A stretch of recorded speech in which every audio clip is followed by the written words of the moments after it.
Bonjour à tous, j'espère que vous allez bien. On se retrouve dans une nouvelle vidéo aujourd'hui pour parler du budget étudiant ou des petits budgets. Gérer un budget en tant qu'étudiant peut être un défi, mais ce n'est pas quelque chose à prendre à la légère, surtout lorsque l'on va commencer à passer à la vie active. Commencer à s'intéresser à son budget à cette période est un bon démarrage qui va vous permettre d'acquérir et garantir une meilleure stabilité financière sur le long terme. Voici donc quelques étapes pour vous aider à gérer votre budget étudiant ou votre petit budget si vous n'avez pas encore commencé.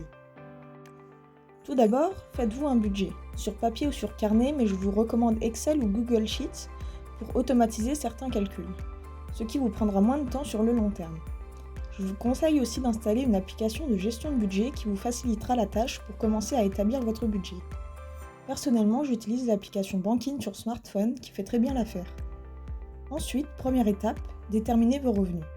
Notez toutes vos sources de revenus telles que la bourse, les allocations, APL, les revenus d'alternance, les travaux rémunérés, etc.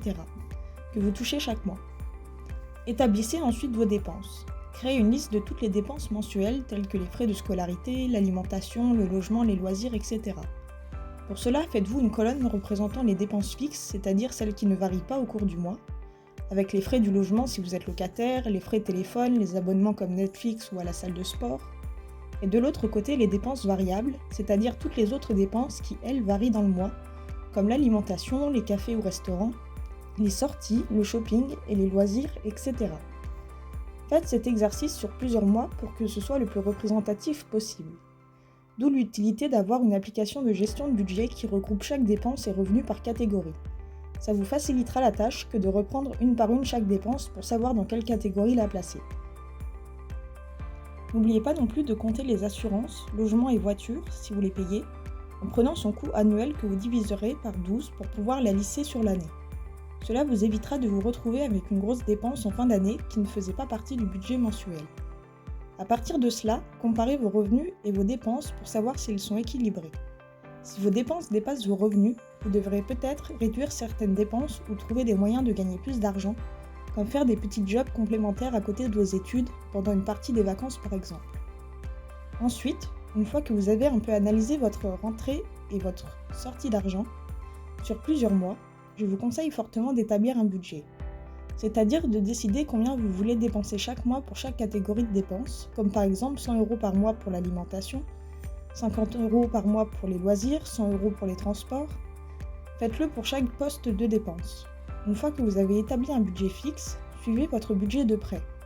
Au début, je vous conseille de le suivre au moins une fois chaque semaine pendant 2 ou 3 mois, pour savoir si vous êtes dans le budget fixé ou si celui-ci a été dépassé de manière récurrente. Si vous vous rendez compte que vous dépassez souvent votre budget alimentation ou loisirs par exemple, soyez flexible. Votre budget peut évoluer au fil du temps en fonction de vos besoins et de vos ressources financières. Soyez prêt à le mettre à jour en fonction de vos circonstances.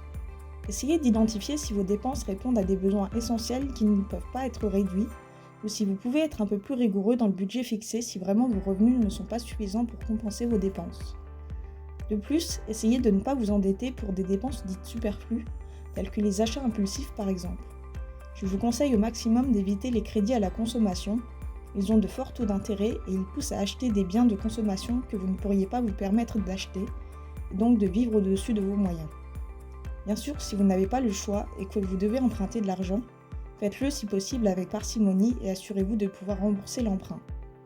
En suivant ces étapes, vous pouvez gérer efficacement votre budget étudiant et éviter les difficultés financières à long terme. J'espère que cette vidéo vous a plu. N'hésitez pas à me partager en commentaire les différents sujets que vous souhaiteriez qu'on aborde pour les prochaines vidéos.